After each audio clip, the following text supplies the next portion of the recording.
Baiklah teman-teman, kembali lagi dengan saya Eni Astuti dengan NPM A1A021082, Prodi Pendidikan Bahasa Indonesia. Baiklah teman-teman, di sini saya akan menjelaskan materi tentang fungsi-fungsi manajemen dengan dosen pengampu Bapak Dr. Muhammad Kristiawan MPD. Langsung saja ya teman-teman, kita simak videonya. 1. Perencanaan atau planning.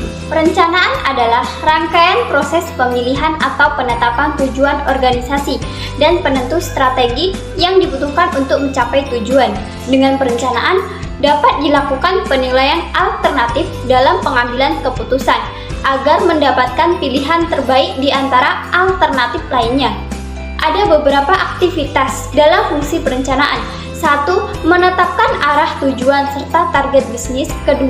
Menyusun strategi dalam pencapaian tujuan dan target tersebut. 3. Menentukan sumber daya yang dibutuhkan. 4. Menetapkan standar kesuksesan dalam pencapaian suatu tujuan dan target bisnis. Syarat-syarat perencanaan yang baik. 1. Mempunyai tujuan yang jelas, sederhana, tidak terlalu sulit dalam menjalankannya. 2. Memuat analisis pada pekerjaan yang akan dilakukan. 3. Fleksibel, bisa berubah mengikuti perkembangan yang terjadi. 4. Mempunyai keseimbangan, tanggung jawab, dan tujuan yang selaras di tiap bagian. Manfaat dari perencanaan. 1. Bisa membuat pelaksana tugas jadi tepat serta aktivitas tiap unit akan terorganisasi ke arah tujuan yang sama. 2. Dapat menghindari kesalahan yang mungkin akan terjadi. 3. Memudahkan pengawasan. 2.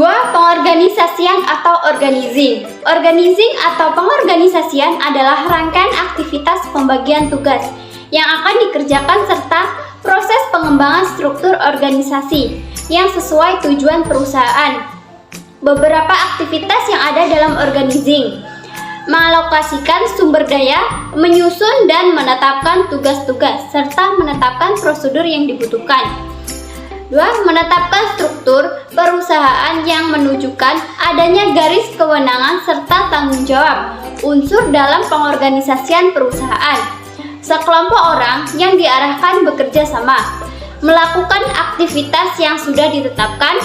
Aktivitas diarahkan guna mencapai tujuan.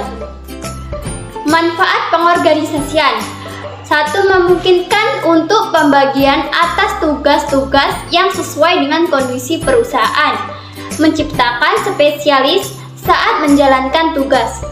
Fungsi staffing. Staffing merupakan fungsi yang hampir sama dengan organizing, di mana pada intinya fungsi ini bertujuan untuk menempatkan sumber daya perusahaan di tempat yang paling tepat sesuai dengan bidang keahliannya. Fungsi staffing mencakup beberapa hal berikut ini: perencanaan SDM yang sudah tersedia, perekrutan tenaga kerja apabila terdapat kekosongan pada divisi tertentu, proses seleksi calon tenaga kerja yang mendaftar, pengenalan terkait perusahaan serta melakukan orientasi pelaksanaan kerja, evaluasi kinerja yang telah dilakukan.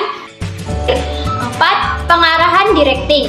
Pengarahan atau directing yaitu suatu tindakan yang berupaya agar semua anggota kelompok dapat berusaha meraih tujuan yang sesuai dengan rencana manajerial serta usaha.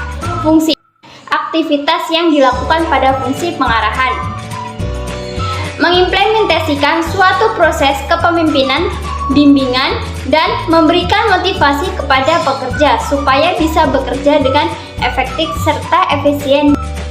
5. Pengawasan atau controlling. Tujuan controlling atau pengawasan ialah untuk menilai pekerjaan yang telah dilakukan oleh seluruh SDM yang ada di suatu perusahaan. Fungsi pengawasan sangat penting dilakukan karena fungsi ini untuk menentukan kualitas layanan atau produk yang dihasilkan perusahaan dapat berjalan dengan baik atau tidak. Controlling atau fungsi pengawasan bisa berjalan dengan efektif jika hal ini diperhatikan. 1. Routing atau jalur. 2. Scheduling atau penetapan waktu. 3. Dispatching atau perintah pelaksanaan. Dan yang keempat, follow up atau tindak lanjut.